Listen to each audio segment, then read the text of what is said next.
अचानक ब्रेक रहेगा।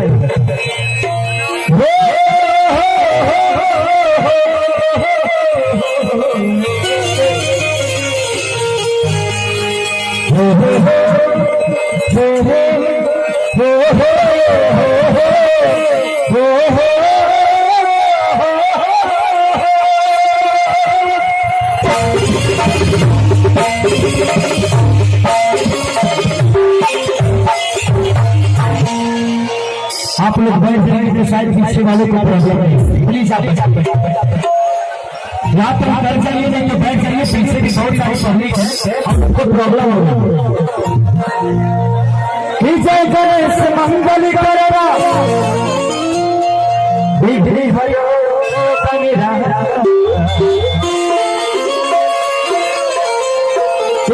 पंक्ति करी बजी बजना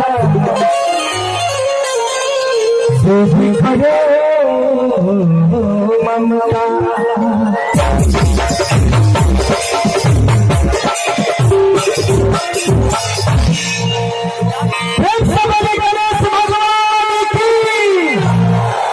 अच्छा मैं कितना लोग हमारी से प्यार कर रहे थे, हाथ उठाओ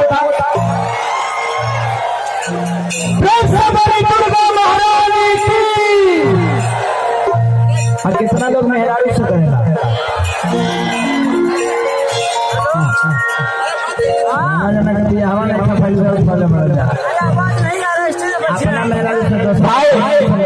वो छोड़ दीजिए, सबके ऊपर आ जाएगा तो सब फट जाएगी, उसको छोड़ दीजिए, उसको छोड़ दीजिए, वो सिगरेट छोड़ दीजिए। कोई भी सिगरेट डिसबैलेंस हुआ ना तो जो एलआईसी कराए हैं वो आगे चले जाए, स्पीकर खींच लेकर एलआईसी में से पहले पीछे हो जाओ स्पीकर से जो से नूर मिलता है सभी के दिलों को सरूर मिलता है। दिमाग के दरबार में जो जाए उसे कुछ न कुछ जरूर। अरे भाई सुना देते आप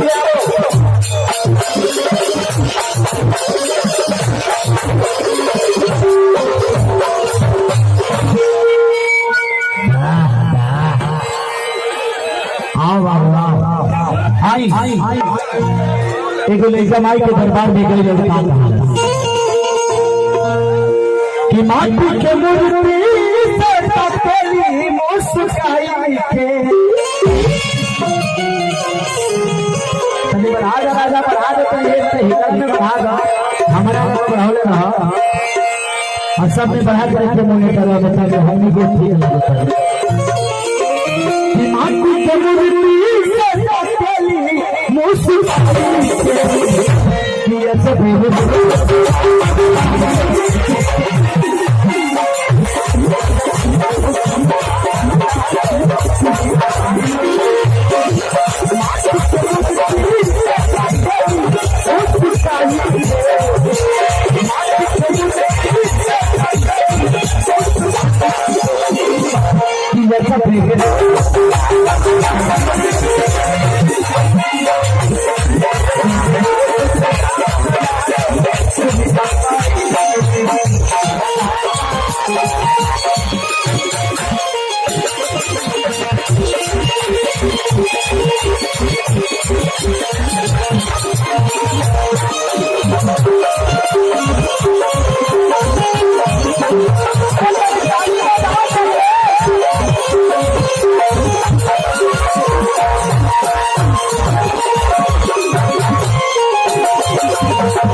पानी खाती पानी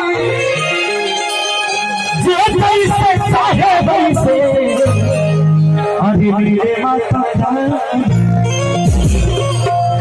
नहीं जाने कि आगे खातिया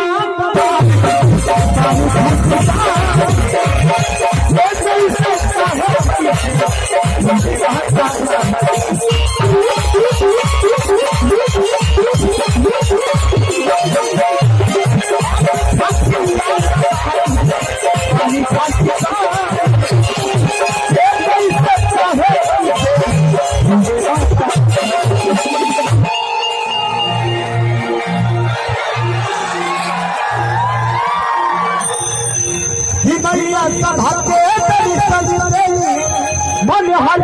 साही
आप लोग